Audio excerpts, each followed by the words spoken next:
అంబేద్కర్ వర్ధంతిని పురస్కరించుకొని విశాఖలో ఎల్ఐసి బిల్డింగ్ వద్ద అంబేద్కర్ విగ్రహానికి మాజీ మంత్రి గుడివాడ అమర్నాథ్ నివాళులర్పించారు. ఈ సందర్భంగా అంబేద్కర్ సేవలను కొనియాడారు.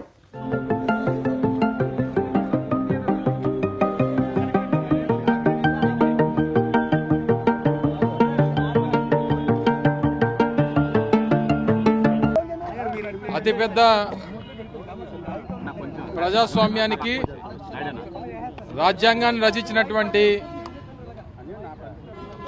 భారతరత్న డాక్టర్ బిఆర్ అంబేద్కర్ గారి 68వ వర్ధంతి సందర్భంగా వారికి ఘనమైనటువంటి నివాళులు అర్పించేటువంటి దానికి వైఎస్ఆర్ కాంగ్రెస్ పార్టీ విశాఖపట్నం జిల్లా నాయకత్వం అంతా కూడా ఈరోజు రావడం జరిగింది. మొన్ననే 70 సంవత్సరాలు పూర్తి చేసుకున్నటువంటి వారి రచించినటువంటి రాజ్యాంగాన్ని 70 సంవత్సరాలు పూర్తయినటువంటి సందర్భంలో ఆ రోజు కూడా వారిని స్మరించుకునేటువంటి అవకాశం, ఇటువంటి మహానాయకుల్ని స్మరించుకునేటువంటి దానికి భావితరాలకి వారు ఈ దేశానికి చేసినటువంటి కార్యక్రమాల గురించి, ముఖ్యంగా దేశంలో ఉన్నటువంటి అనేక వర్గాలకి, బడుగు బలహీన వర్గాలకి, దేశంలో ఉన్నటువంటి అన్ని వర్గాల్ని కలపాలి, అందరూ కూడా సమానంగా ఉండాలి, అందరికీ సమానమైనటువంటి హక్కులు ఉండాలని చెప్పి ఈరోజు ప్రపంచంలోనే అతిపెద్ద జనాభా కలిగినటువంటిది, అతిపెద్ద ప్రజాస్వామ్యం కలిగినటువంటి మన భారతదేశానికి ఒక దిక్సూచిగా నిలబడినటువంటి గొప్ప నాయకుడు అంబేద్కర్ గారు.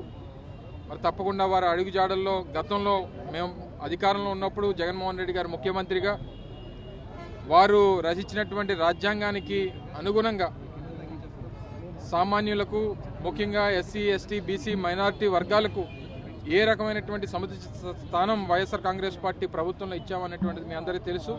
అప్పుడు పరిస్థితులు, ఇప్పుడు పరిస్థితులు మీరంతా కూడా బేరీజు వేసుకుంటే ఈరోజు అసలు అంబేద్కర్ గారి రాజ్యాంగం అసలు రాష్ట్రంలో ఉందా అనేటువంటి విధంగా ఈరోజు పరిస్థితుల్లో రాష్ట్రంలో కేవలం వారు అధికారంలోకి వచ్చినటువంటి 6 నెలల్లోనే ఈ పరిస్థితులు ఉన్నటువంటి సందర్భంలో చాలా బాధాకరమైనటువంటి విషయం. మొన్ననే చూసాం, రాజమండ్రిలో ఒక ఎస్సీ సామాజిక వర్గానికి చెందినటువంటి యువకుడిని పూర్తిగా వ్యవస్థను చేసి ఏ రకంగా వారిని ఇబ్బంది పెట్టేటువంటి పరిస్థితులు వచ్చాయో ఇవన్నీ కూడా మనం చూస్తూ ఉన్నాం. ఏ రకంగా హత్యలు, ఈరోజు దౌర్జన్యాలు, దోపిడీలు, ఆడపిల్లల మీద చేస్తున్నటువంటి అఘాయిత్యాలు, ఇవన్నీ కూడా ఈరోజు గడిచినటువంటి 6 నెలల్లో ఈ ప్రభుత్వం వచ్చిన తర్వాత ఏ రకంగా ఉన్నాయన్నటువంటి చూస్తున్నాం.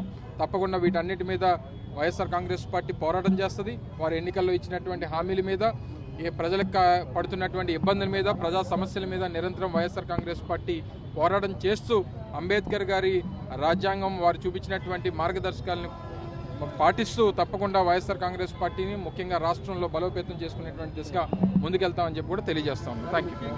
మొన్న మీరు ఎన్నికల్లో మీరు ఫలితాలు చూస్తే 2024లో జరిగినటువంటి ఎన్నికల్లో మీరు ఫలితాలు చూస్తే రాష్ట్రంలో వైఎస్ఆర్ కాంగ్రెస్ పార్టీకి అండగా నిలబడినటువంటి సామాజిక వర్గం ఎస్సీ, ఎస్టీ, మైనార్టీలు. మిగిలినటువంటి అన్ని సామాజిక వర్గాలతో కంపేర్ చేస్తే బీసీలు కానీ, లేకపోతే రెడ్డిలు కానీ, కాపులు కానీ, మిగిలినటువంటి సామాజిక వర్గాలు కానీ, వీటన్నిటితో కంపేర్ చేస్తే ఎస్సీ, ఎస్టీ, మైనార్టీ సామాజిక వర్గాలు ఏదైతే అణగారినటువంటి వర్గాలు ఈరోజు రాష్ట్రంలో ఉన్నాయో అవన్నీ కూడా వైఎస్ఆర్ కాంగ్రెస్ పార్టీకి అండగా నిలబడ్డాయి. అందుకని ఏ రకంగా వారి నాయకత్వాన్ని మనం ఇబ్బంది పెట్టాలి, వారిని ఏ రకంగా బెదిరిస్తే వారు ఇంట్లో కూర్చుంటారు, బయటకు రావడం మానేస్తారు అనుకునేటువంటి ఒక నీచమైనటువంటి ఆలోచనతో వారు ఈరోజు రాజకీయాలు చేస్తూ ఉన్నారు. వారు ఎంతమందిని జైల్లో పెట్టినా, ఎంతమందిని హింసించాలని చెప్పి చూసినా, ఎంతమందిని అణగదొక్కాలని చెప్పి చూసినా వైఎస్ఆర్ కాంగ్రెస్ పార్టీకి ఈరోజు రాష్ట్రంలో బలమైనటువంటి వర్గంగా వైఎస్ఆర్ కాంగ్రెస్ పార్టీకి వెన్నుముకగా ఈరోజు ఎస్సీ, ఎస్టీ, మైనార్టీలు నిలబడ్డారు. తప్పకుండా వారికి అండగా వైఎస్ఆర్ కాంగ్రెస్ పార్టీ ఉంటుంది. కేవలం వారు మొన్న వైఎస్ఆర్ కాంగ్రెస్ పార్టీకి అండగా నిలబడ్డారన్నటువంటి ఉద్దేశంతోనే ముఖ్యంగా వారి మీద ఈ రకమైనటువంటి ఇబ్బందులు పెడుతున్నారన్నటువంటిది ప్రజలందరూ కూడా ఈ సందర్భంగా తెలియజేస్తా ఉన్నారు. వారు ఎన్నికల ముందు చెప్పినటువంటి హామీలు, ఎన్నికల ముందు ఏ సెంటిమెంట్ని అయితే వాడుకున్నారో, ఎన్నికల ముందు ఏ విషయాలు అయితే చెప్పి ఓట్లు అడుక్కున్నారో, ఏ రకంగా అధికారంలోకి వచ్చారో ఇవన్నీ చూసాం. సో తప్పకుండా వారు వచ్చినప్పుడల్లా ఈరోజు ఈ ప్రాంతంలో ప్రధానమైనటువంటి అంశంగా ఈరోజు స్టీల్ ప్లాంట్ ఉంది. స్టీల్ ప్లాంట్ మీద వారు ప్రకటన చేయాలని చెప్పి ఈరోజు వార్తలు కూడా చూసాం. ఈరోజు వారికి సంబంధించినటువంటి పత్రికల్లో గడిచినటువంటి 2 సంవత్సరాల్లో 7,700 కోట్ల రూపాయలు నష్టం వచ్చిందని చెప్పి స్టీల్ ప్లాంట్కి ఒక ప్రధానమైనటువంటి ఆర్టికల్ని వేశారు ఈరోజు వాళ్ళకి సంబంధించిన. అంటే కావాలని చెప్పి స్టీల్ ప్లాంట్ని నిర్వీర్యం చేయాలనేటువంటి ప్రయత్నం వారు చేస్తూ ఉన్నారు.